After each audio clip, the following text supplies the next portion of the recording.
clarity of, which is the last one, Chair, some time back, and I didn't hear that coming out very well. I could have missed it. If I did, my apology.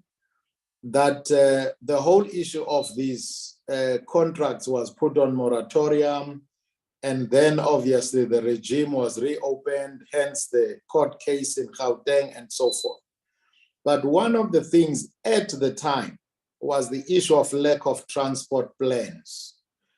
There were issues of labor, there were issues of funding, and I think the issue of funding, the DDG has well articulated. Can the DDG inform us if all these provinces, all the people who should be entering in this contract have proper transport plans that are really addressing the real issue that we need to be addressing here? And Chair, this is going to become relevant when we get a presentation on the white paper that the department will present to us. And I want to implore colleagues to look at this presentation, and when we get that presentation, try and see if there is a match or not. Thank you, Chairperson.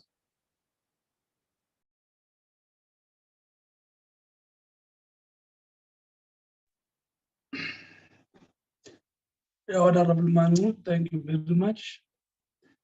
Acting DG. Thanks, Chair, and thanks to the honorable members. I'll request DG Matawata to deal with some of the technical issues, and then I'll come in and finalize. Thank you, Chair. I want you to deal with these matters in the next 15-20 minutes. Thank you. Was I correct that you intending coming back on this matter to the portfolio committee? Chair. Thank you, Honorable Chairperson. We might even come back if there are issues that we still want to, or the committee would want us to address, Chair. Alternatively, if there are issues that we want to bring to the attention of the portfolio committee. But Chair, I would like to then also deal with that based on the question, are we noting, or are we approving, or are we supporting? Chair, there was a request from the committee for us, for the department to come and present the Putco contracts. So it is on that basis that we are here today, presenting. But Chairperson, even if we would have approached the committee ourselves, we are trying to highlight the pertinent issues and the key challenges in the subsidy space, most particularly this issue of inadequate funding for public transport, because I think it is going to be very glaring as we broaden the scope, Chair, and then also bring it to the fold the minibus taxi industry into the system. That is on the basis we are here. Chairperson, then the questions, Chair. The first question was, will we have contracts in place post-March 2023? Or will the commuters be transported? The simple answer is yes. Chair, I think in the opinion reversed by the minister, it was indicated that already this has been canvassed with provinces at the level of MINMAC. We are finalizing those discussions and the decisions of MINMAC with the National Treasury. One, we are requesting National Treasury through the Accountant General to deal with the historical expenditure, which was declared by AG as irregular, based on the fact that the provinces could not go out on tender on time. So I deal with that in terms of the Accountant General to deal with the accounting treatment of the history. But number two, we are also putting before Treasury that we still have not moved much in terms of us getting financial support. And not necessarily putting pressure on Treasury, but also indicating that we are also aware of the economic situation. As a result, we would definitely like one last chance of a 3-year, in which period the issues around plans should have been addressed. The issues around funding, if possible, should be addressed. If not addressed, what is it that we can do in terms of funding in particular? There is this thing saying cutting the cloth according to your size. It means we are now are going to provide limited services. Now, is it acceptable? So those are some of the issues that we would want the 3 years to be able to deal with them, because I don't think that definitely there will ever be enough money. Chairperson, so we will be communicating to the provinces around that. But Gauteng has been proactive. Like I said, they approached the minister requesting consensus or permission to negotiate. And then through the minister, the department has supported their position. One, because it addresses the issue of labor and HOA. But also two, it might address the issue of the cost, because then you negotiate the cost. The disadvantage is this is not an open tender system, and negotiations means you need to still talk to the current operator. So whether that would deal with an issue around monopoly, I'm sure that would be seen in the tender document, that in the negotiated tender contract documents, because there you can also even negotiate unbundling or unpacking or set aside or subcontracting. So there is a scope to improve. Otherwise, the pure tender system will always favor those that have got vehicles, infrastructure, depots, and established. And they are also able to absorb cost into other operations. So they'll always come and bid at a lower price, and then defeat the whole ends of transforming the system. 50 million passengers at the cost are annual figures, and that also talks to 2019 are edited figures in terms of passengers and the cost. The last column just indicates that these authorities are operating on a contract that will expire in 2023. So, and this were extended, I think, in 2019. Yeah. So yes, the numbers and the figures are all actual figures edited. And then the last column talks about the expiry date of the current contracting arrangement that we are in. Chair, maybe I just need to correct something, to just put something in context. I did say IC52 is a cash cow. Chair, yes, in terms of the period, I mean the distance and the number of buses and everything related to it, the formula would always make sure that that contract is profitable. I think profitable is the way. It's a profitable contract and lucrative, Chairperson, so that don't get out of the mystery having said that people are milking the cash cow.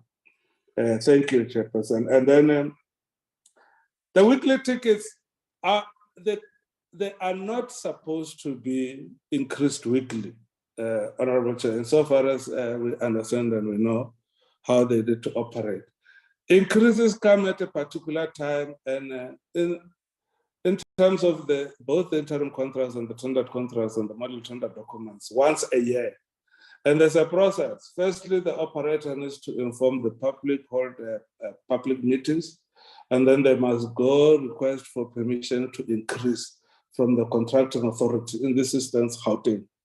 So they cannot and they are not allowed even to change the zones onto the ticket without approval of the contracting authority. But it's something that we might have to look at and see if there is manipulation of the ticketing system, because they are not supposed to just be going up and down and fluctuate and lack predictability. If you made a study on the cost, Chair, I think on an ongoing basis, we do make assessments. It is true that in South Africa generally, we're still spending more on transport than most of the countries in the world. Chair, the white paper says that we should move to a situation where people don't spend more than 10% of their disposable income on transport. We are still not there yet because of legacy issues. But also, Chair, it is a very simple matter. If we want to bring that down, then that is a rationale, as in that for the states to intervene, to subsidize. Now, it all comes to money. Somebody must pay at the end. So government, if it were to bring down the cost of transport, it has to subsidize it so that it is affordable to the user, Chairperson. Now, what happens if the PP report, the court disagrees to review the PP report? We are engaging lawyers to guide us. The intention really is not necessarily to, because the remedial actions are directed mostly at Gauteng province. We wanted, according to our lawyers, there's a gross misrepresentation of misinterpretation of the NLTA, and we wanted to clarify that point. In fact, basically, the legal opinion would simply say that insofar as the issues of the NLTA are concerned, you have got a strong case to review, and you can review by literally taking the issue back to the PP to explain fully the provisions that she might have found or interpreted incorrectly in the report. So we are optimistic, but because when we go to court, it's a 50-50. If we lose, then it means the remedial actions stands. But those remedial actions on the issue of going out of tender also in themselves become mute because of already a court judgment on the matter. And court judgments is law. Unless overturned by a superior court, it becomes law. So while we are standing on the strength of legal strength, the court would therefore take precedence over the relevant sections in the PP report. And we are hopeful that we might find a way. Just maybe even before we even go to court, we might agree with the office of the PP to try and correct some of the issues that we believe are not correctly captured in the report. Chair, Gauteng is looking at other alternatives. That is basically what I'm saying, that they have already approached the minister to negotiate. And they believe that negotiations could solve in the main the issues that were before courts in the matter that we said is interdicted. I've addressed the issue around the purpose of the presentation, Chairperson, that's a question from us. Now, Chair, Mamelodi route was a tendered route. Initially, it was IC, then Gauteng tendered it.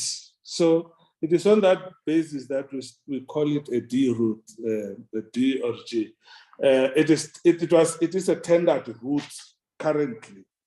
That contract has expired. It is going on a month to month. What has happened there has been, because the operator who was Putco pulled out. Putco pulled out of Mamelodi and said that it does no longer make business sense to be operating in Mamelodi.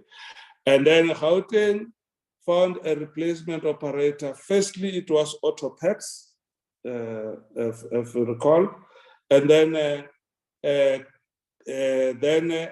RRT using the BRT buses, and then I think now they've found another replacement operator. I want to believe the challenge there is because of the shortness of the route and the number of passengers. So the cost is slightly higher because it's not on a slight scale. It's just like Atlasville to Pretoria. But yes, it is, according to our categorization, a tendered route. It was tendered at some stage, and Putco got the tender, and then Putco pulled out. And then we are now in the situation where there are replacement operators. Roadworthiness, safety, age of the vehicle, Chairperson, are key in the what we call the model tender document that we gazetted some years back. And the operators are citing that as the reason for them for this contract to be too expensive. But unfortunately, it is a matter we cannot compromise on matters of safety and roadworthiness of the vehicles. So it is there, it is embedded, it is very prominent in the model tender documents, Chairperson. Now, Chair, the NLTA is there, promulgated, is in place, is being implemented, responsibilities given to the three spheres of government. Part of what local government should do is to develop ITPs, CITPs, that is integrated transport plans and so on. That's the first part. The second part is that the province should develop a land transport framework, PLTF, and the national must develop the national land transport strategic framework. At national, we did develop we are even reviewing it now through the ITP branch. We did develop the NLTSF. We are assisting quite a number of municipalities in developing, but on a pilot basis, transport plans. Now, even the IPTNs are transport plans as contemplated by the Act. That's the first, the other part. But also too, if you do your designs, you do them thorough, and in there you also include matters of infrastructure. That in itself will and should constitute a plan as envisaged by the Act. What we need to do, we need to probably clarify that in the form of a communication and or amended the regulations to reflect that. But it should also be noted that that issue of the golden arrow also cited slightly in the judgment of Gauteng to have proper plans. It was modified in the National Land Transport Act after the golden arrow experience. What we need to do is to clarify what we say that plans must conform to not plans. Bus services must conform to plans and or proper designs. So that is the issue. But generally speaking, I think in the country we do have capacity challenges, more especially at the local sphere, in terms of ensuring that we do have proper plans. Because I don't think that we need to plan for bus or even public transport services, but we need to plan because we need to have plans so that we are able to then allocate resources accordingly. Chair, I think I've dealt with most of the questions. If the acting DG has something to add, I'm sure they can assist. 50 million passengers, it was per year, not per contract term. Thank you. Thanks, Chair. The DDG has dealt with all the questions, Chair.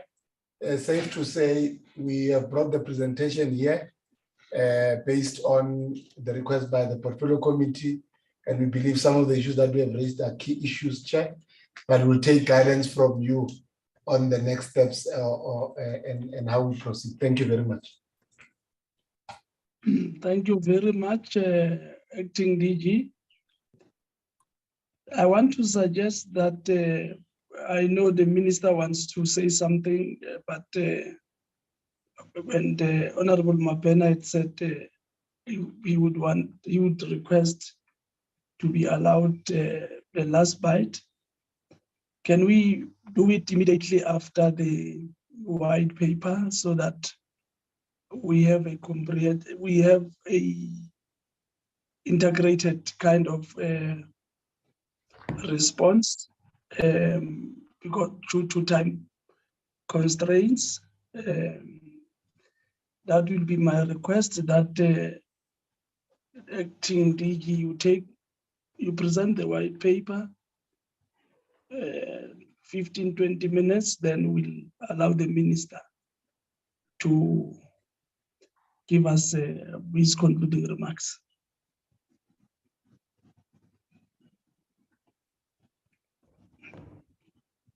You want me to go ahead, Chair? I am requesting you to close after this presentation, Honorable Minister, if that is okay with you. No, that is fine. So, all right. So I must give over to the department to present. Yes, please. Okay. Thank you. Thank you, Chair. Nwako, over to you. Thank you, Honorable Minister. Let me once again greet Deputy Minister Chikunga in the meeting, Honorable Chair and Honorable Members. I'll be presenting, Chair, the National Rail Policy White Paper, and our presentation will cover the background, vision, mission, what then becomes the key policy intervention or instruments, and the implementation priorities. You'll acknowledge, Chair, that the policy itself, in terms of the number of pages and the detail that it goes through, it is roughly the policy that is gazetted 116 pages, Chair, and that has been gazetted because it's been approved by Cabinet. Just moving into this slide is to then say, Chair and Honorable Members, this has been a long journey to make sure that we provide policy continuity for the country. The white paper itself, we started developing around 2009 as a discussion paper. We then had a green paper that was approved by Cabinet in 2015, which really formed the basis of us moving to develop a draft white paper and obviously continue to have stakeholder engagement. You'll remember that this was more really a transition of how do we then make sure that we have all different role players and their role in the railway sector clearly defined, so that we develop a long-term vision and trajectory for the country. And Cabinet has really, on the 23rd of March 2022, approved the white paper on national rail policy, which as a Department of Transport, we then see that, Honorable Chairperson, as a game changer and a critical element in the railway sector and the transport in general to ensure that there is policy certainty in the country. But secondly, how does it make sure that obviously it secures some of this investment and make this critical sector of the economy and of the country grow? And we believe that this policy to us present a future for railways in South Africa. It really ensures that everyone who is involved in this particular space is able to really take decisions and all those kind of critical elements, Chair. And just to then say, Chair, we did have a launch, a national launch, where we really launched the white paper through Honorable Minister Mbalula. Subsequent to that, we have engaged a number of stakeholders and we are en route as part of our program. We have had the private sector engagement with those that are involved in the railways industry. We have had an engagement with labor consultation because we believe that there are other issues which will then affect them. And we have already now even had an engagement with the province of Free State, which majority was really our stakeholders in terms of farmers, because we'll be engaging on stakeholder engagement workshop for stakeholders to understand the policy in itself and what is the path towards implementation. And in that, we are making sure that those consultation becomes really focused in some of the key elements. Like you go to Northern Cape, obviously the mining element will be key to what you want to target. In terms of our plan, Chair, on the 6th of September, we'll be consulting with the province of Mpumalanga with those stakeholders, which has been targeted, and Limpopo, and will continue with all other provinces as we are already implementing some of these. In terms of the vision and mission of the rail policy, Chair, it is really about setting the parameters for a multi-decade vision for South Africa and how the railways must evolve over time.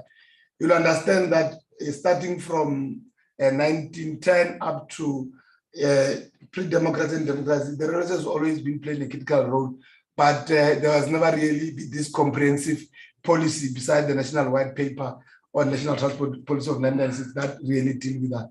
And how we want to package it is to then say we see rail as an affordable, secondly, competitive, integrated, reliable, and safe, sustainable transport, which is very critical for the South African logistics and passenger mobility of the country. And how does it then do that in the vision, Chair, is really towards economic growth of the country in terms of our input factors and the social development by 2050, considering that this is a mass mover. It helps communities to be able to access point of work and other amenities that we want to do. And I think our mission just take a demonstration of how do we then do that. We know the history of our challenges that is really covered in the part of the policy. But I think what is critical as government is that you cannot fix something where you don't understand where you come from. So if we are able to then recognize and understand the rail heritage, those missed opportunities, because the commodity boom really did deal with us, what then becomes a strategical impediment in terms of how as a rail sector have been structured, and obviously so that we then say what then become the challenges and what we need to identify for us to be able to deal with these particular issues. And we know there are non-negotiables in rail, which is really called rail inherent competitiveness, with no any other movement mode of transport can compete with, but will be able to then enforce. So this then becomes the key pillars of the mission, and that is really translated into this policy position that we want to really put moving forward. And I think just to take the honorable members on the policy thrust, it is really, the policy is really key, embedded on two policy thrust, one being rail sector investment, and secondly being that of the secondary intervention, which is really about regional reposition. Those honorable members who have been following the issue of railways, you'll recognize that initially when we started with the green paper, the key focus really was on investment and investment and investment. But in us consulting with the stakeholders throughout the province and the green paper, obviously being a caring government, there were issues that have been raised that how we make sure that this old structure of railways keeps to then respond to this particular. Hence, when we then moved into the white paper, we then has both the primary intervention, which is the rail sector investment, and the secondary, which we therefore I still agree that the rail sector investment then become the key thrust in terms of how it takes our policy. Because in our research that we have done with looking at other areas, even in the world, is that the investment-led railways, it always succeeds if you have a real injection in terms of railways, regardless of what institutional mechanism do you have. Yes, the institutional mechanism then becomes an enabling factor in how we move forward. So at a high level, we're saying the policy sets to prioritize country railways by investing in high performance rail network, which will really make sure that we cover into the detail to ensure that what then becomes rail-friendly cargo and its contribution to national transport policy is really done. And how are we going to do that? Our intervention is really based on key elements to invest, to make sure that we initiate renaissance, one in the high speed, heavy haul, heavy intermodal, as well as regional rapid, because we believe using the genetic technologies, which is coupling, being one of those, will be able to really meet this particular element. And we know that rail as a sector is most economically and environmentally friendly and financially daily, but over a long time is sustainable and can be able to assist us with this. And key to our primary intervention is that government, obviously, in terms of the infrastructure they put there, becomes really the key implementer of this policy without really having other entities. But we're saying where feasible, let's make sure that we attract private sector to be able to deal with that. But key to that is that we have local factories here, including steel and other key factories. How does the rail sector itself, within its key intervention, support the steel master plan and other initiatives of government in how we want to implement? Second, secondary intervention, Chair, being the institutional reposition of within freight and passenger, to make sure that those investments that we do, those vision that we have, the mission that we want to have, how do we do some institutional retooling to be able to deal with that? And we understand the challenges that transit freight rail obviously faces in terms of the true size of what then becomes the rail-friendly cargo. And how do we then make sure that we pass that opportunity to the third-party operators that are admitted into the national railway and assist us in unlocking this element, one in providing their locals into the space. But obviously, we know that in terms of competition, we always make sure that when there is element of more players, there is better service quality and quantity and pricing and some operational efficiency, because we'll know that people are not really depending on government in terms of the work that we need to do. And then obviously, in terms of passenger rail, we understand that PRASA is funded by the fiscals, but obviously they are their own service provider in that particular space. But we believe that in the services that we deliver, where it is really feasible, we must introduce one of the policy elements in terms of passenger rail concessioning, where it's feasible and PRASA is unable to offer services.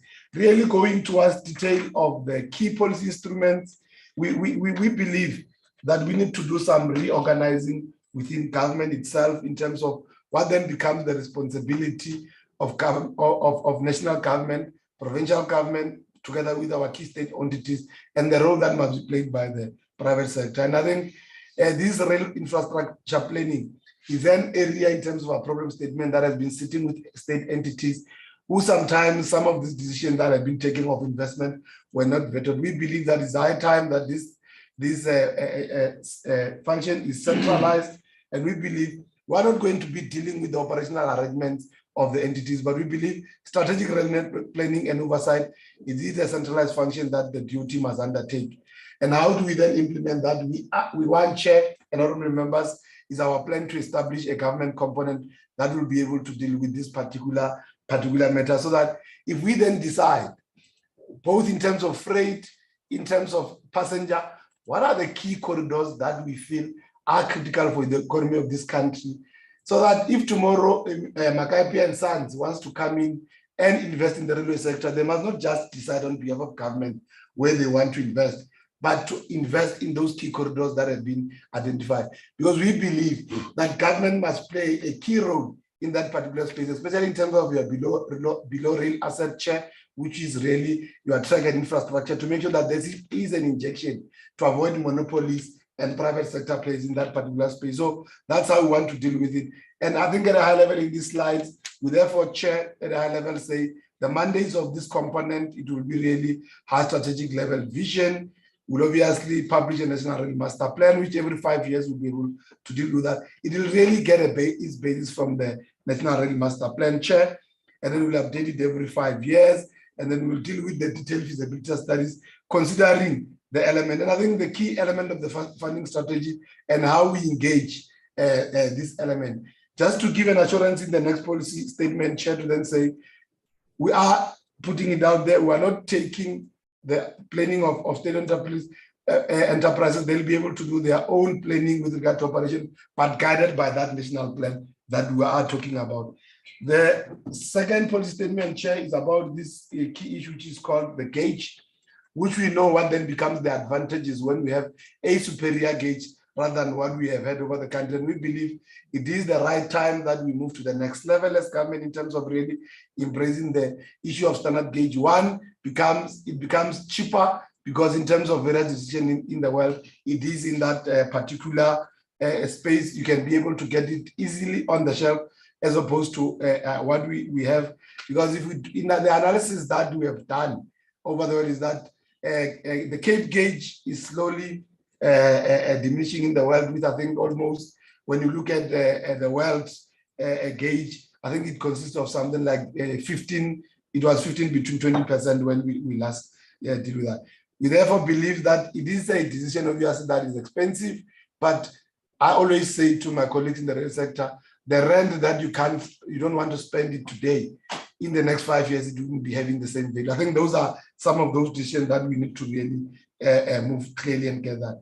And then we believe that this is a strategic direction, is in line with the AU resolution in that particular space, and the Department of Transport will engage in terms of specification that particular space, obviously deal with the feasibility studies.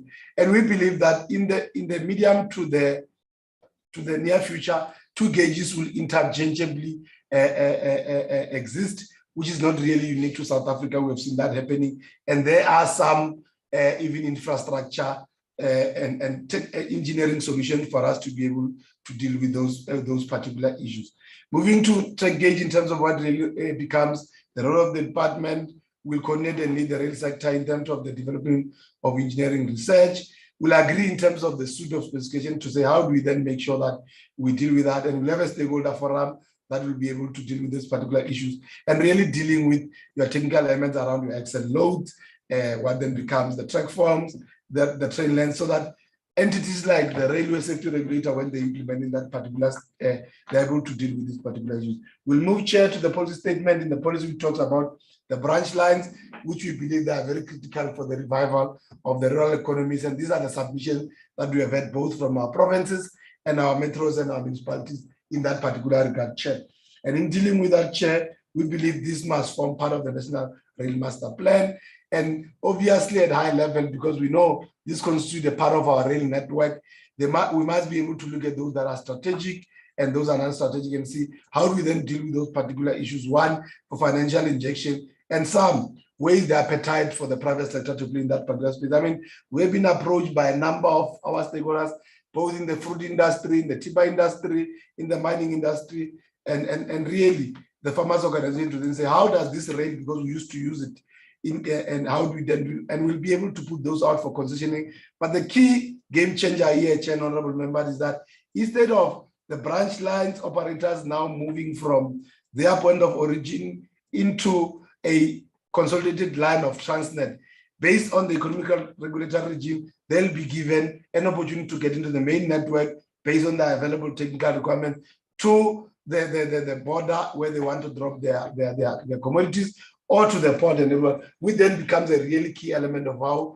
we then work together and unlock that particular process. And we believe that at various levels of government, even government entity, we sees the strategic nature of this element, must be able to then be able to deal with that.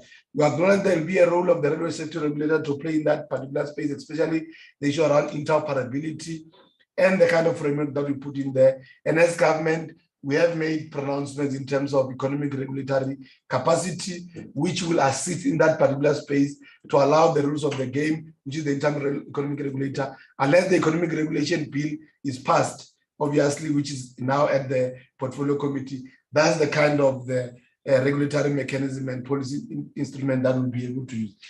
Key to where we want the rail, the private sector to play, Chair and Honorable Members, is really this element of the rolling stock element, because you remember that government, our contribution to railways over the past, even up to now, becomes rail infrastructure itself in terms of below rail asset and above rail asset, which is our rolling stocks and other associated elements. And we believe that this is an area which we want the private sector to play, because for us, some have saying this is privatization, but we believe that that kind of a policy pronouncement is not on the table.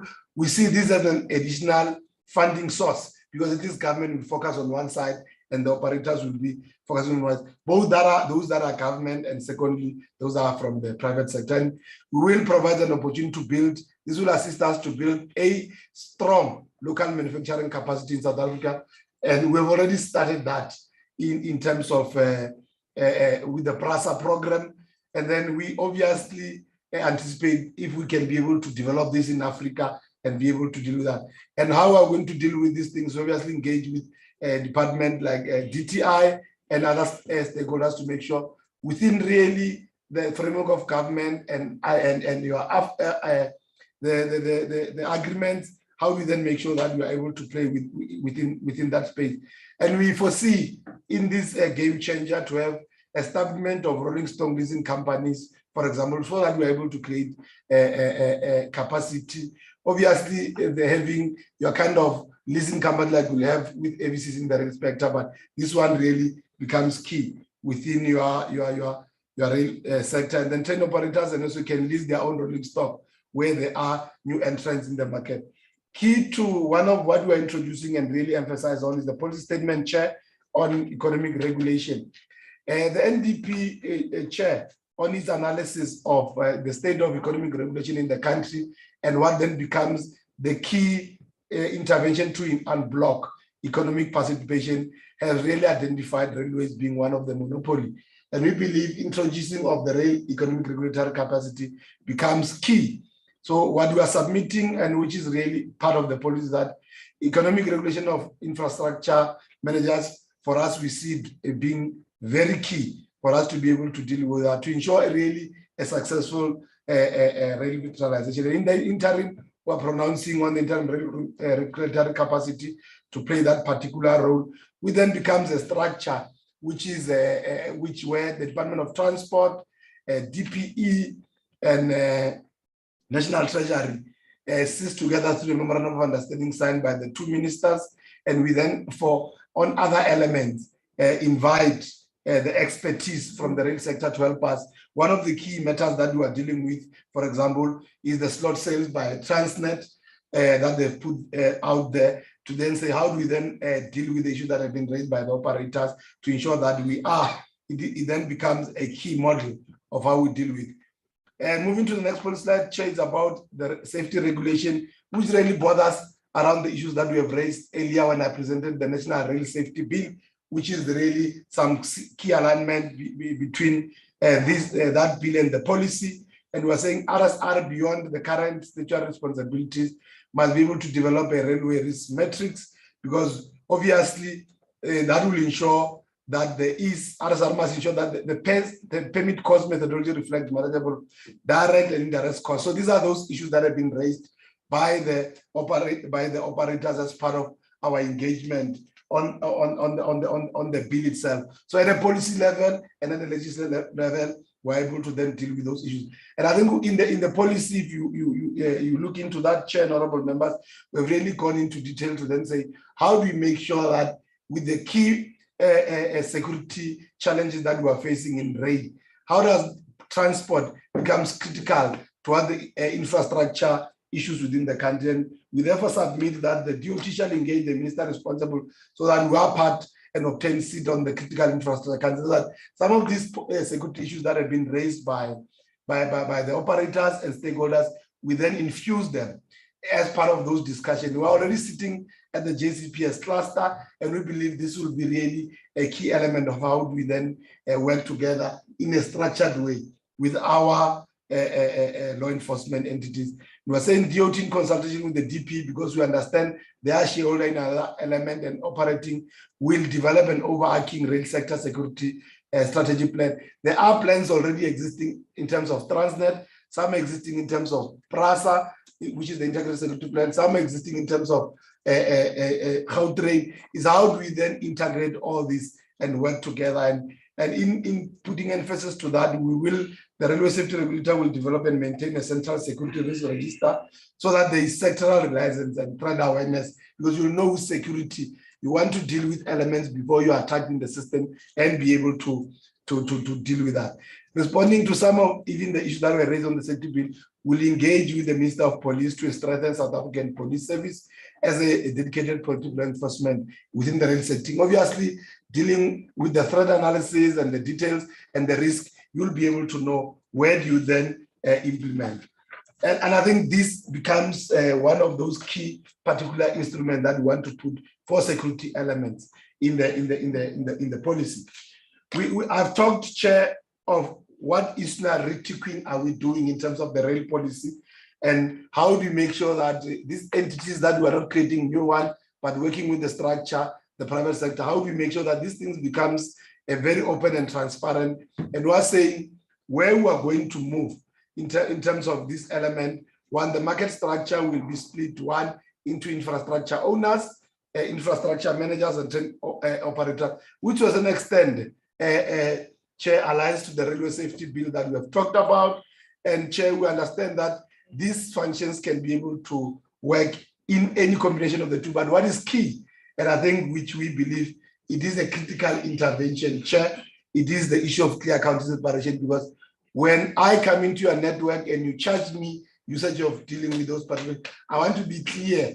How did you calculate your cost and the investment toward that infrastructure? Because that's where I want to deal with.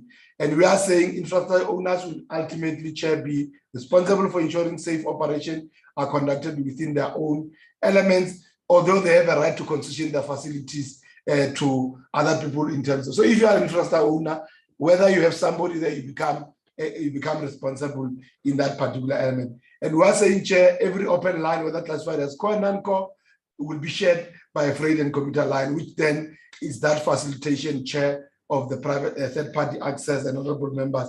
And we are saying there will never be a case where we'll be able to refuse access to the train operators.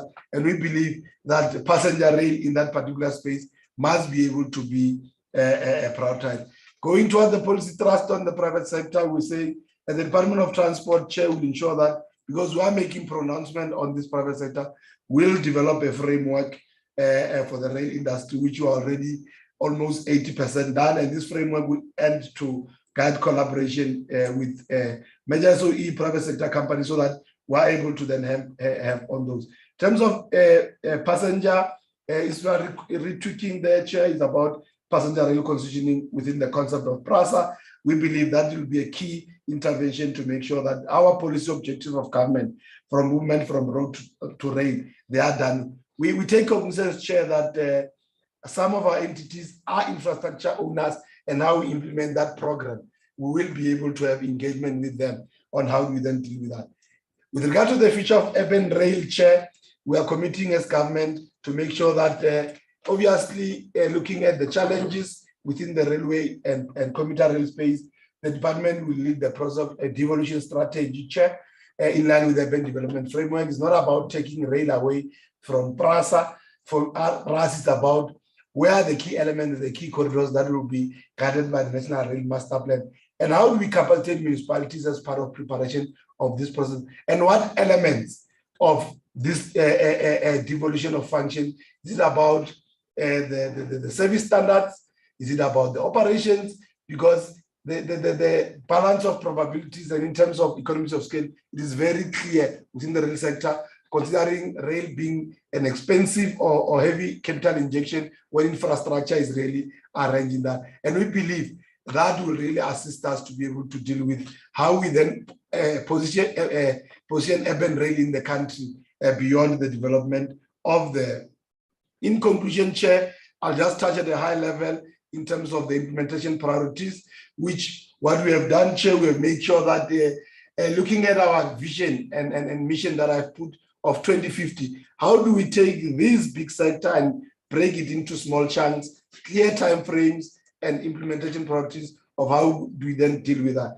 We've done a short-term objective, which is a time horizon, Chair, and honorable members of 2024, and then we have the medium term, which is 2050 in terms of aligned to the NDP, and then we have long-term review of 2050, which approach to implementation and review of this policy. But at a high level, Chair, talking to then what then becomes the environmental imperatives and the direction that we are moving together with the world and the climate change imperatives moving forward. At a high level, the short-term objectives is about accounting separation of transit freight rail, Chair, which is already started, and I think Transnet has already worked on that in terms of their process. We're engaging with them on that. The National Rail Bill, Chair, our target is 2024. I can report to the committee that already we are working on, we're having a draft, and our plan is to take this particular bill to Parliament for approval for us to be able to engage on stakeholder consultation. Third-party access to commence Transnet has already went out, Chair, to advertise the slots and identify the key corridors where private sector must come. We're engaging with PRASA in terms of those lines that we can be able to put on concession. But key is that the interim rail economic regulator is engaged with that issue with the operators, how we need to do that. One of the elements is the recovery of commuter rail corridors.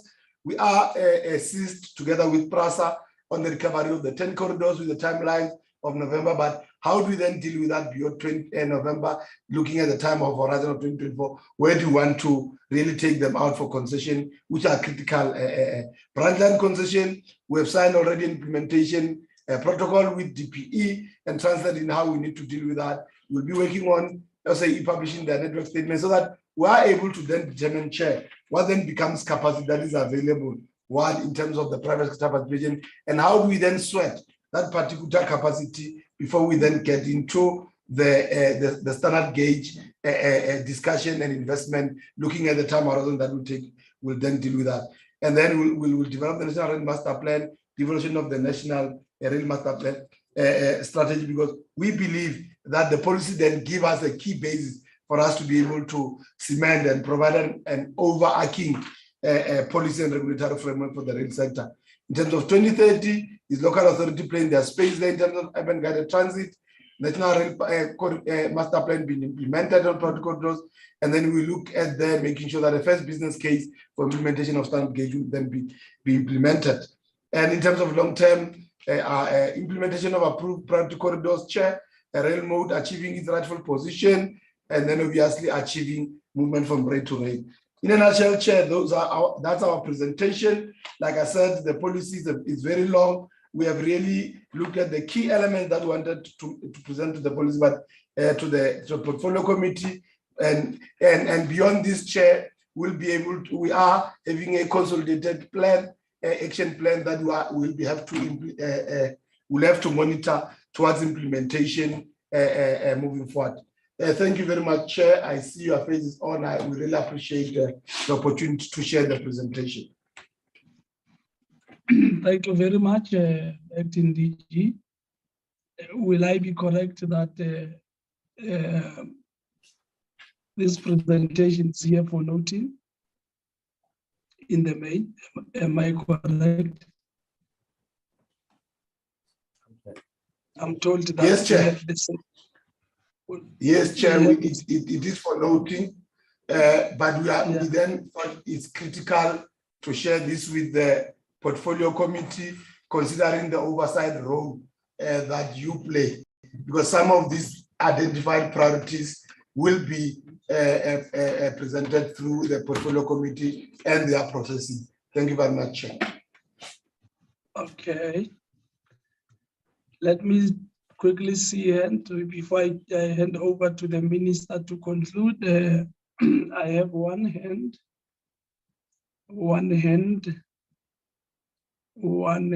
from Honorable Mangu. Honorable Mangu, this is the hand. Thank you very much. For Jahid, sir. Thank you very much. Thank you, Minister and Acting DG. I see Acting DG is having a physical meeting.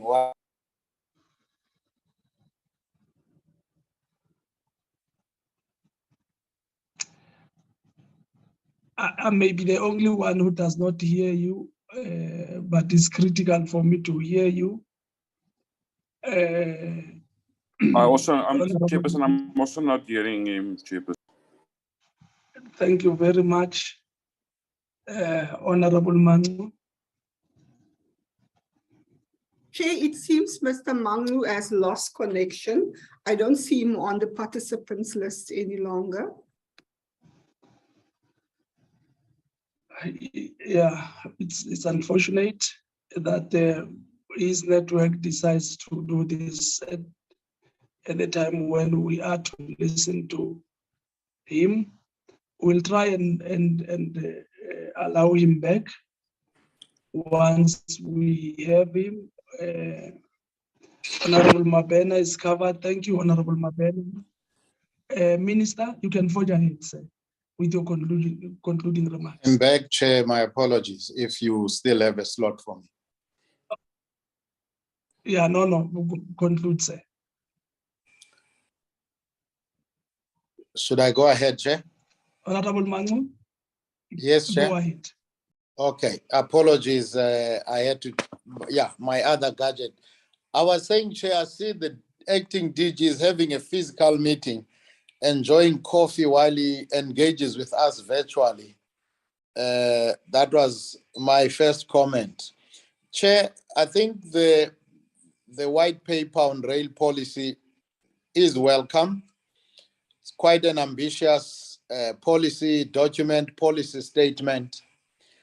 My comment, which links to what I said earlier, Chair, was that, and maybe the minister could assist me here, not having insight on what is the intention of the department to have more integration. We are talking at other spheres, integrated transport, integrated public transport networks, all these integration.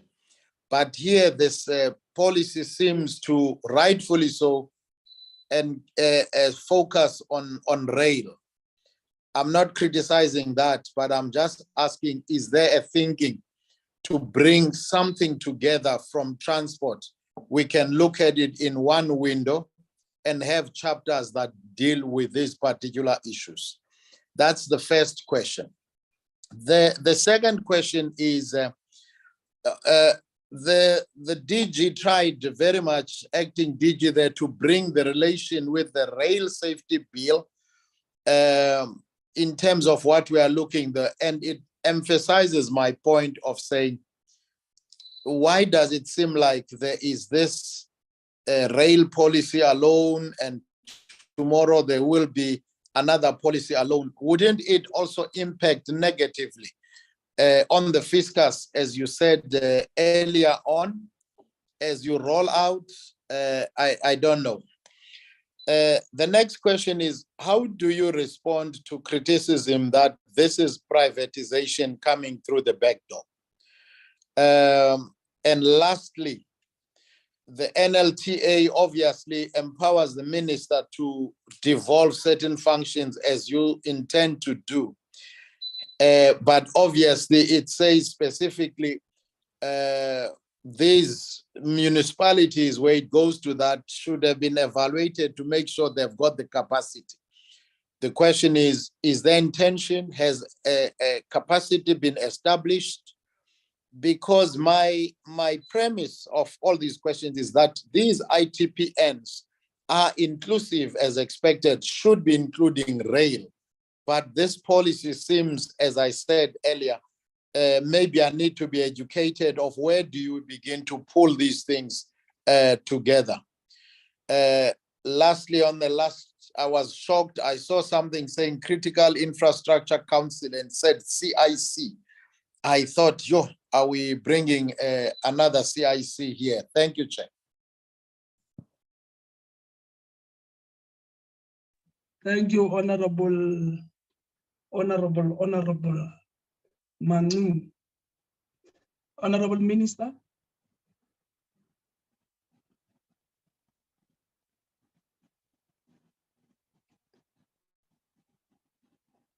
You can now conclude your remarks based on what you wanted to say on the Putco bus contract. And if you have anything to say on this one, we want to give you that opportunity as requested. Thank you very much, Chair.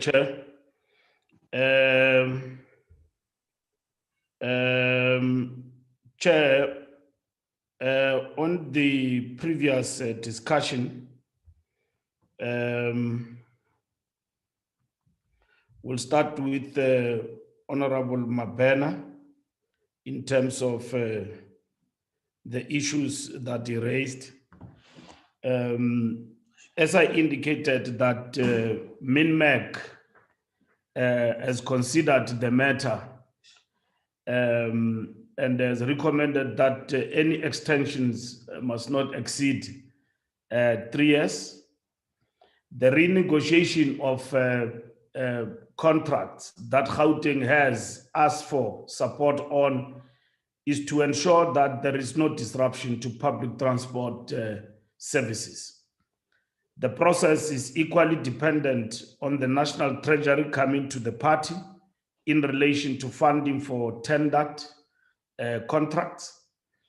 The implications of putting all contracts on tender, as demonstrated by the earlier testing of the market, means a substantial reduction of the service if we remain with the current funding envelope. The element of integration with other modes, such as taxi industry, based on integrated transport plans that incorporate integrated public transport network, is equally critical, Honorable Member. These are interventions we are working hard on to ensure that the perpetual extensions come to an end.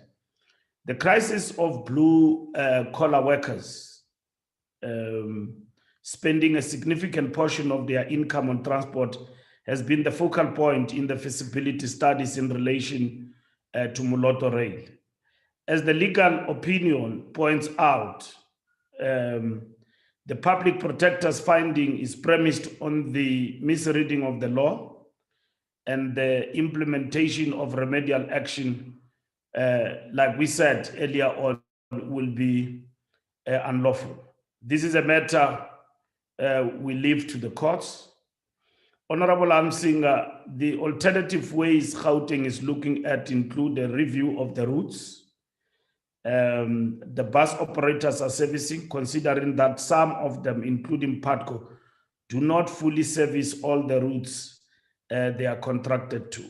Honorable Manu, the department will respond to some of the questions that you raised. I think they have responded in part in terms of the issues that were raised. In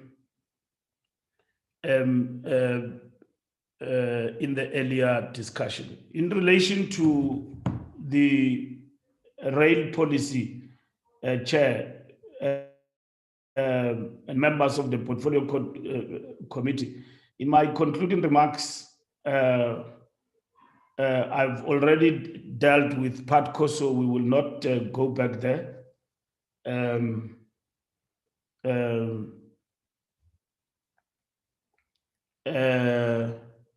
On the white paper on national rail, this policy unpacks the ambitious policy choices we've made that will bring about South Africa's rail renaissance. It also enables us to give effect to structural reforms that not only seek to bring about competitiveness of our rail system, but also enable private sector participation through concessions. So this is not a privatization in the back door.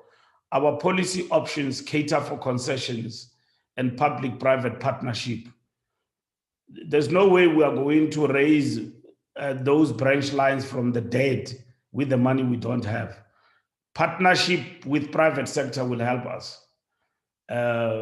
So the policy emphasizes that point, and they give us those particular choices to undertake in terms of revolutionizing the rail sector. I mean, people talk about rail only in relation to PRASA, and rail is broader than PRASA. It's also under Transnet.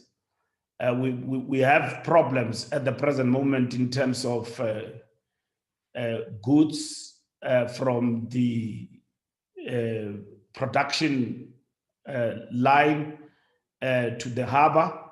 The roads are congested with trucks, and the rail network is completely destroyed. And in this particular instance, in private sector, the people running those mines have said we want to come to the party, and through this policy, they see that opportunity. The white paper also creates policy certainty that introduces radical structural reforms which enable broader participation and open new avenues for investment and also competitiveness. And a key element of this is the opening up of space, like we said, for private sector investment. And the key thrust of the policy include enabling railway investment by exploiting rail's genetic technologies to achieve the envisioned railway renaissance in market spaces such as heavy haul and heavy intermodal, including double stacked containers, contemporary urban and regional rapid transit, and high-speed rail from 160 to 200 kilometers per hour and up to 300 kilometers. Chair, when I conclude, one would like to emphasize that South Africa's constitution categorizes public transport as a functional area of concurrent national and provincial legislative competence, while municipal public transport is a local government competence. Commuter rail is, however, an integral part of our public transport system. The national rail policy therefore acknowledges the importance of devolving public transport functions to the lowest levels of government. The policy therefore requires the development and approval of a devolution strategy for commuter rail to guide the assignment of commuter rail functions to the municipal sphere of government. A devolution strategy aligned with the integrated urban development framework will be a key feature of the next iteration of the National Land Transport Strategic Framework to take effect in 2023. Thank you very much, Chair. Thank you very much, Honorable Minister. Thanks, honorable members. The Department of Transport may be liberated. Minister, you are liberated should you be having other commitment. Thanks for staying with us. The duration, and thanks to the Deputy Minister. I've heard that she's already liberated. If there's any, Valerie? Chair, do you want to talk about the bills now? Thank you, Chair. Yes. Liberated. Thank you. Yes, Thank you, Valerie. Chair. Thank you, Magaipia. Valerie. Chair, Let's talk about the bills now. I'm going to summarize the document that we, Chair, there's a hand from Mr. Hansinger. I'm not sure if you want to take that first. Thank you for alerting me to the hand, Valerie. Honorable Hansinger. Thank you, Chairperson.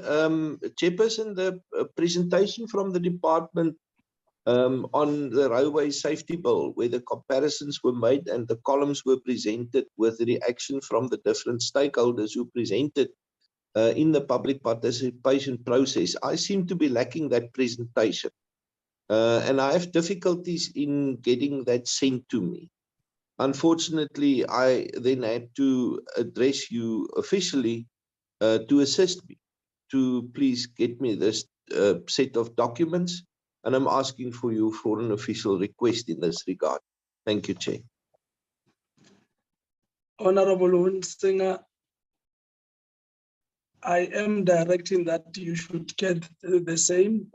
Valerie, would you provide that information to the honorable member? I can see that does not make him happy. I know him to be smiling always. Chair, yes, Chair, but can I also state for the record that we've sent the same set of documents to all the members at the same time. But I will resend so that members have, in case someone missed the email, that the document is available. Thank you very much. Let's forge ahead, Valerie. Okay, Chair, as I said, I will summarize the document that was sent by us yesterday as the support team on the status of bills. Chair, there are currently 7 bills before the committee, and 3 of those bills are ready or are close to being disposed of in this term, which is the 3rd term. That is the Economic Regulation of Transport Bill, the National Road Traffic Amendment Bill, and the National Land Transport Amendment Bill. Members received the Land Transport Bill already. I've indicated to Chairperson that the State Law Advisor is off ill currently. So if members who are not aware of how we're processing bills, is that all of those amendments that was made now have to be incorporated into the bill as introduced for the ERT bill and the NRTA bill. We've worked through a number of proofs already. There are still a few, with the team that include the department, there are still a few corrections to be made on the typeset proofs of the ERT bill and the NRT bill. So I'm waiting for the SLA, the State Law Advisor, now that when she comes back from sick leave, Chair, just to indicate how much time she needs to incorporate those corrections to the text, so that we can slot these bills, Chair, in for the clause by clause consideration, which is the next step. So that would be for the ERT bill and the NRTA bill. Members already received the typeset proofs of the National Land Transport Amendment Bill with a draft report that would go to Parliament so that those bills can go for debate. Chair, then the Railway Safety Bill, Chair, now that the Chair, there's the hand from the Deputy Minister. I'm sorry for that. It's not up. Sorry. Okay, okay. Chair, then I will continue. Then, Chair, in the report that we gave to members yesterday, there will then be 4 remaining bills. That's the Railway Safety Bill, and there are the two maritime bills and the Transport Appeal Tribunal Amendment Bill. Those are the 4 bills, Chair, that needs to be processed by the committee still. Chair, I gave members a breakdown of time left over in this term.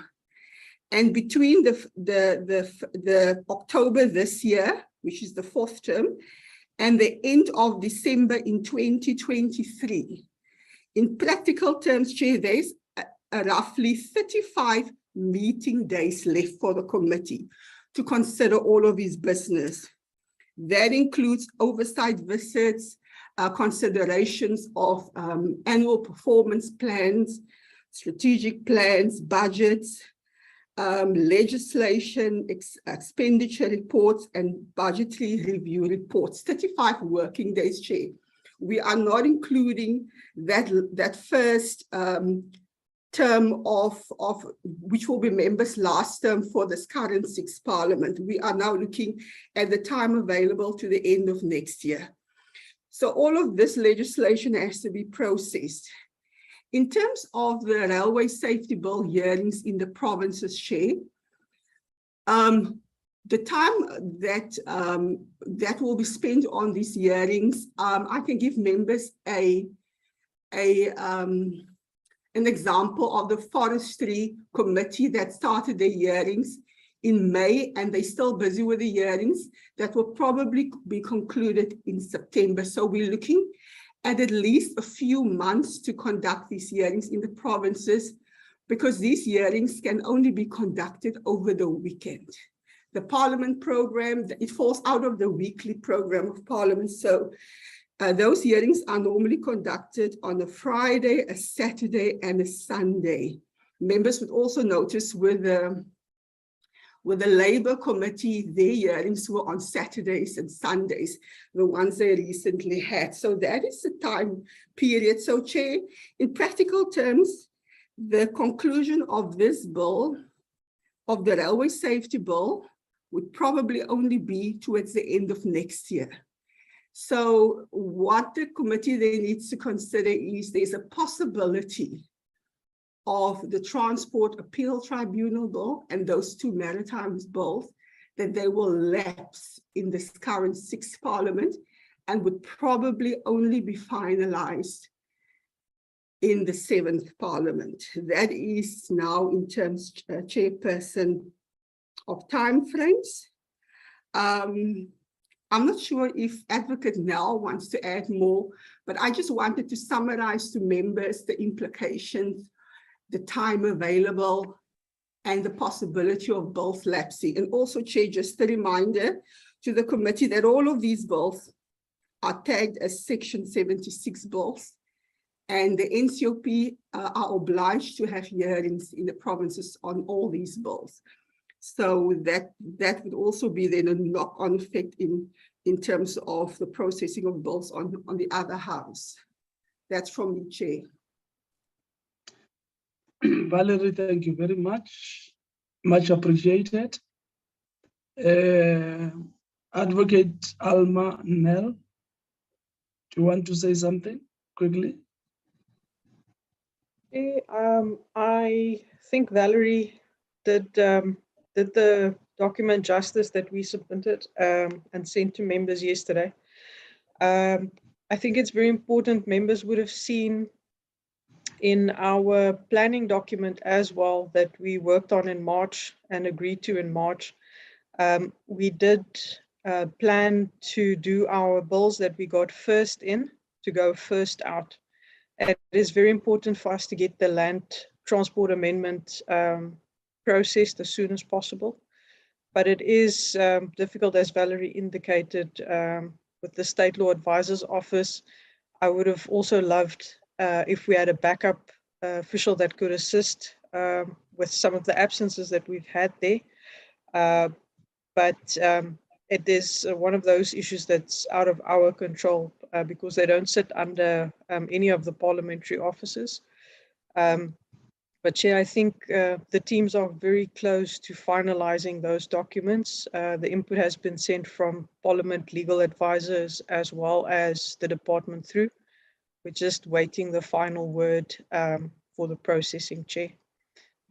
Very important as well, as Valerie indicated, the ERT bill and the National Road Traffic Amendment Bill. The committee has seen how long it has taken us so far to get through it, and the NCOP will also have to be afforded a similar amount of time. These ones we also need to get done as soon as possible to allow them some time. Otherwise, there's a very real possibility that those two will also lapse, but it will lapse in the NCOP process.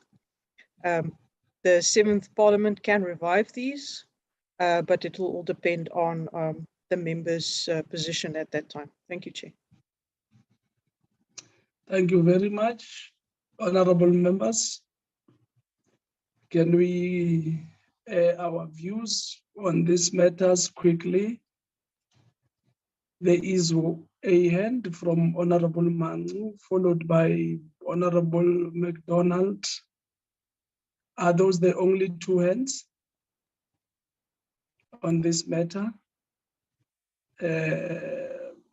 Honorable Tamsanga Mapena and Honorable Chris Singer. 4 hands I counted. In that order, please. Thank you, Chairperson. I apologize, my video, I had to change gadgets because of power issues. I just wanted clarity. Advocate had started, but I think she left it halfway when she was saying she was proposing that the bills go out in terms of priority as they came in. And she mentioned the NLTA, which I believe is the one that came back from the presidency. She mentioned the Transport Economic Regulator and the National Road Traffic Act, which I believe it's the priority. I think there was a fourth one that got missed.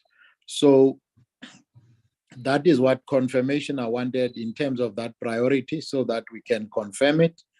And lastly, which is a question, there has been, or there was a suggestion, if my memory serves me well, and the support team can assist me here, of some amendment to the Road Accident Funds Act that were spoken about. Whether that materialized or not is the question I'm having in my mind. Thank you, Chair. Thank you, Honorable Manu. Honorable McDonald. Thank you, Chairperson. Good afternoon, honourable members. Chairperson, I think we should really reconsider as a portfolio committee to change the way that we are working. We are not working. I don't want to say enough. I'm saying that we should consider on this last push to the end to maybe meet more times a week, even later at night, and then because if we're only going to consider legislation, we're never going to go on oversight. So we must make a mix of oversight and working on these bills and doing public hearings. And I think if we plan correctly, we can do all of this. We can still go on oversight and that evening have a meeting and still consider some of these bills so that we can get through these. Chairperson, I don't think we want to have bills lapse on our watch. Although it's most likely that one or two is going to lapse, but I would really like to see us work smarter going forward until the close of this Parliament, Chairperson. That's only a suggestion, Chairperson. I'm just trying to help. Thank you, Chairperson. Honorable Mapena. Thank you, Honorable McDonald. Was the Chairperson towards his cutting historical meeting. Okay, one, I think the issue of the frequency of meetings has been touched by Honorable McDonald, although I have maybe a slight different view in terms of late night meetings, but I think the frequency of meetings, I think there was one meeting that we had in the portfolio committee and we agreed that we need to improve in terms of the frequency. Was if we're talking about 35 days, which are there, and we're only going to be meeting only once every week, and which is Tuesday, like we're not doing ourselves any justice. I think perhaps we can improve the frequency, look at Tuesday, Wednesday, and if possible, Thursday, subject to ensuring that we are able to accommodate other members who serve on other committees, which do the work. The other issue is the issue of virtual public hearings. I think given the fact that COVID we're out of that era, perhaps we should engage more in terms of physical public hearings. This includes physical committee meetings, but also what are the possibilities of us piggybacking? Because there are some bills which affect provinces, Section 76 bills, which will obviously have to go for public hearings in the different provinces. What are the chances of us doing maybe a joint public hearing exercise with the same NCOP committees as and when those bills go for public hearings? And I think maybe this might be also on the issue of cost, maybe. Finance question. And then lastly, the issue of the priority bills. I see that the bills which receive preference, and one of them is the bills from the presidency. Do we look at where is the bill coming from, or do we look at when is the bill going to be lapsing? Are we chasing time in terms of ensuring that we finish our processes, or like how do we prioritize, or how is that process of prioritizing bills? How is that process flow? So thanks, Chair.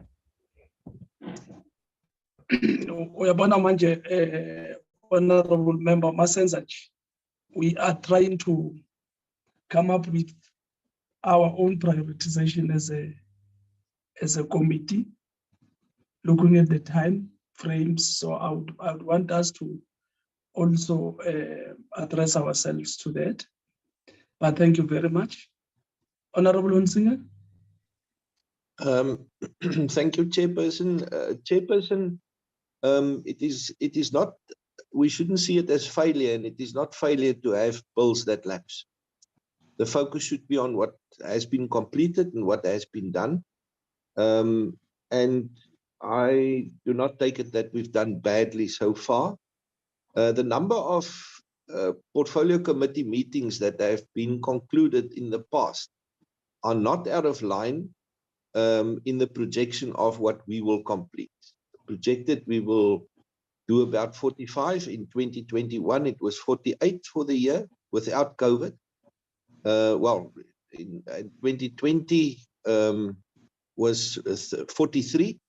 In 2019 was 25, and 2018 was 49, and 2017 39, and 2016 34, 2015 31, and in 2014 as little as 16 transport portfolio committee meetings. So I think our frequency of portfolio committee meetings are in line, also given the conditions that we currently have. And I would really emphasize the fact that in general, we are living in post-COVID, and there is no reason why we shouldn't get together physically in person and have meetings like we had before. Please consider this now and take the step forward and lead us to get together in person again. Please, Chair.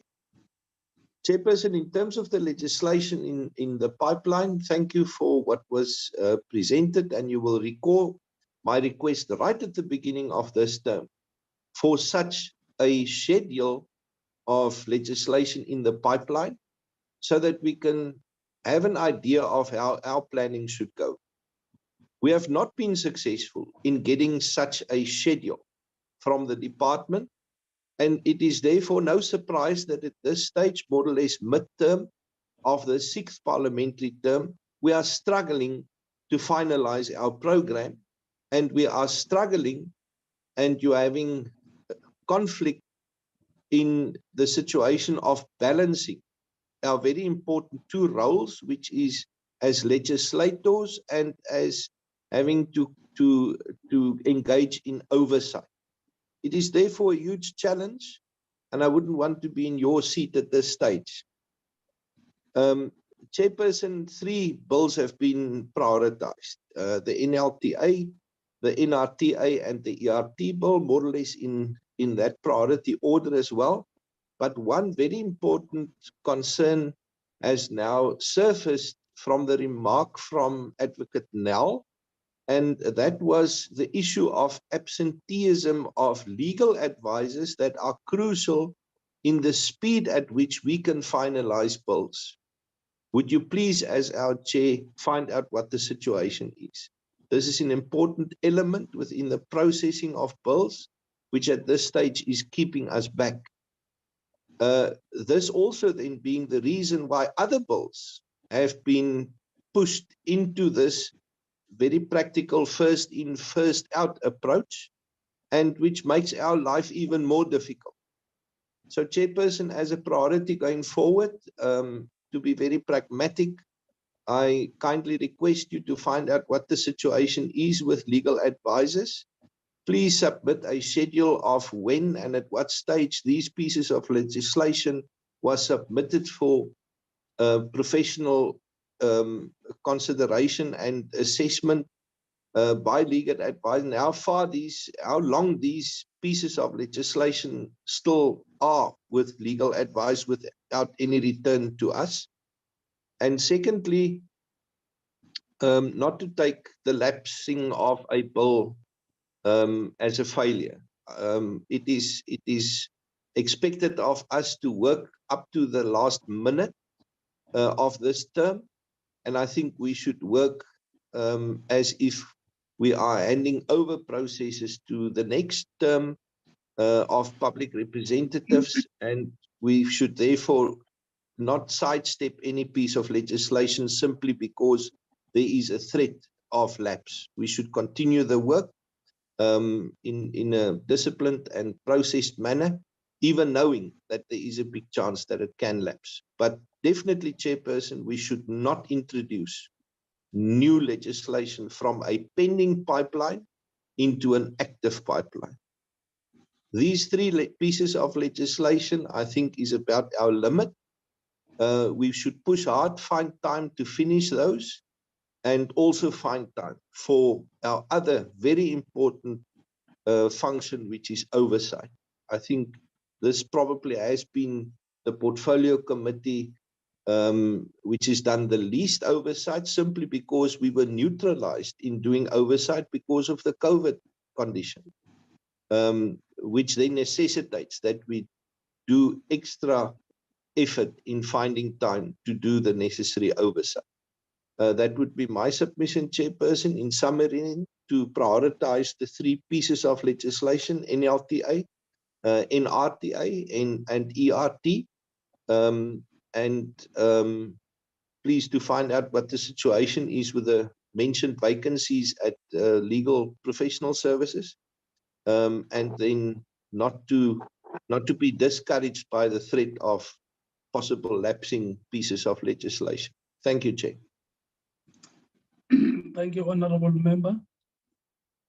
Before I step off this item, can we maybe also agree on the list of people who wants to present to us?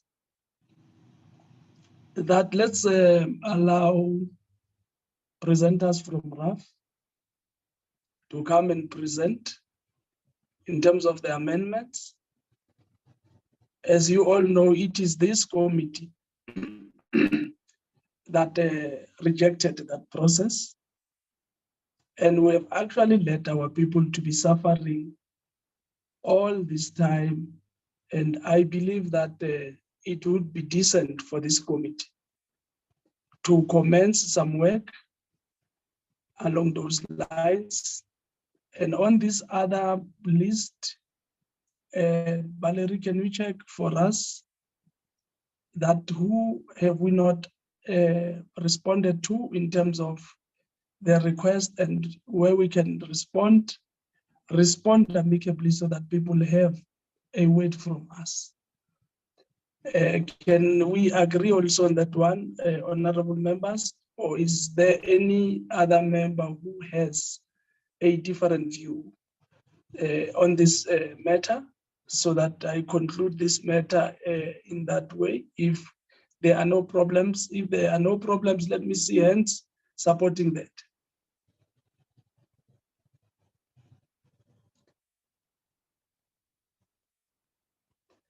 I see the hand of Honorable Hunsinger, the hands of Honorable Peter May, and thank you very much. That is concluded in that way. As we move forward, we'll then discuss the modalities in terms of public participation as we move forward. Valerie, on the issue of, wow, can we take a minute or two, Valerie, and conclude at least with the minutes? Chair, yes, the minutes are for 7 June, 23rd and 24th. 7/23, yeah. Honorable members, I've gone through the minutes of the 7th of June. I have not seen any issue. If members have gone through and they are satisfied, can we move for adoption? 7 minutes of the 7th of June. Chairperson, Honourable MacDonald, I move for the adoption. Thank you very much. Any seconder?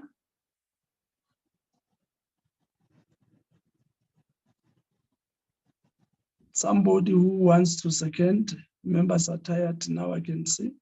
I was going to help you. Don't want to second. I was going to help you, but I was not part of that meeting, so I can't. I also feel the same, Honorable Maben. I wanted to bail out, but it was not. Okay, let's take Honorable Peter, yes, Honorable Peter May. You are seconded. Thank you very much. Let's move and do the same with the minutes of the 23rd of August. Any proposal for adoption? Yeah, I see I was here, Chair, so I move for adoption. Thank you very much. So, Nishwa, any seconder? Chairperson, Honorable McDonald seconds. Thank you very much. Very Let's take progressive, Honorable Mabena, very progressive. Let's take the last set of minutes, the minutes of the 24th of August. Any proposal for adoption? Same way, Chair, I think I was here, so I'll move. Thank you very much. And then any seconder? Seconded, Honorable McDonald, Chairperson, thank you. Thank you very much. Valerie, I know there is a program that we needed to deal with and adopt. I think let's push the program to our next meeting so that we do some justice. I think we have covered a number of issues that will augur well with the program as we adopt it next week. Is that in order, honorable members?